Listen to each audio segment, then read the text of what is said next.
Όταν μιλάω για ταχύτητα έχω μεγάλο στόμα. Ποντάρω τα λεφτά μου και τα παίρνω πίσω βρώμα. Και χώμα τρως ακόμα καρμπιλάτερά σου έχω μπόμπα. Φτιαγμένο μοτέρ έτοιμο για κόντρα. Όπως ο μαύρος αετός αλωνίων δίχως τα φώτα. Μηχανάκι που γαμά χωρίς καπότα. Κυλώντας πάνω στην άσφαλτο. Κάνω συχνά τον αντίπαλο να παίρνει πουλό. Κάποιοι πουλάνε τα σπίτια τους για μοντέλα. Για να πάρουν ένα για μάχα έτσι για τρέλα. Το μηχανάκι σου βάρεσε βγελαστρό. Στο πάνω στην αποβάθρα και στη θάλασσα δω. Στο σκοτόστρα κοντανή SR500. Δίχρονο μοντέλ που πιάνει χιλιόμετρα τόσα. Πόσα δεν φτάνει το κεφάλι σου να βάλει μωρή κλώσσα. Κατά τις 11 η κόντρα είναι στημένη.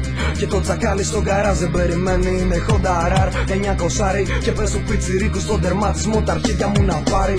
Στην εκκίνηση ποτέ δεν παθηνάρει. Αν έχει πρώτη Δευτέρα τρίτη τσίτα μπορεί. Κάνε στην άκρη μωρή. Κάνε στην άκρη μωρή. Προχθές το βράδυ μαζευτήκανε τραμπούκι για να δουνε μια GS εξαρχιλιάρα Σουζούκι που βγάζει σκόνη. Το πουλήσι το σηκώνει και όποιο μηχανάκι να από πίσω της νυχτώνει.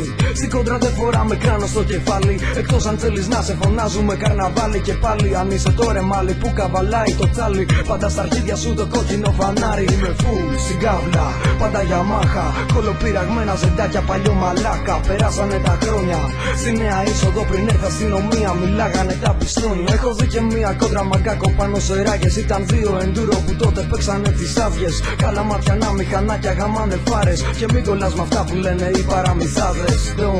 Παίζουνε πάντα τα λεφτά. Σ' αυτό το τομέα σε κυνηγάνε μπατσικά. Η πίσω θέση σου δεν είναι για μουνιά. Είναι για να ξαπλώνεις ανίδα για χιλιόμετρα. Το μοτέρ πασένει στράψη. Το μηχανάκι στα 250 και κάτι μέτρα έχει σπάσει. Βαράνε κόφτες την Τετάρτη. Δώσ' το, αυτό για σένα. Που έχεις μέει το 80 δηλωμένο 50 και σου καίει λάδι. Αυτό για σένα. Που έχεις Honda GLX 90 και γυρνάς όλο το βράδυ. Αυτό για σένα που θέλεις μια σαμουράι. Και αν έχεις και τα φράγκα τότε το όνειρο γαμάει. Αν δεν κατέχεις το μάμαλο τότε χέστα. Και τράβα να κάνεις μπουρδέλο τσάκα με τη Βέσπα. Κοίτα τι πέρασε μια μηχανή με νικελωμένη ζάντα που στο κέντρο είχε χ. Η πινακίδα ήταν καλαματιανή και έγραφα από κάτω ταχύτητα για ζωή.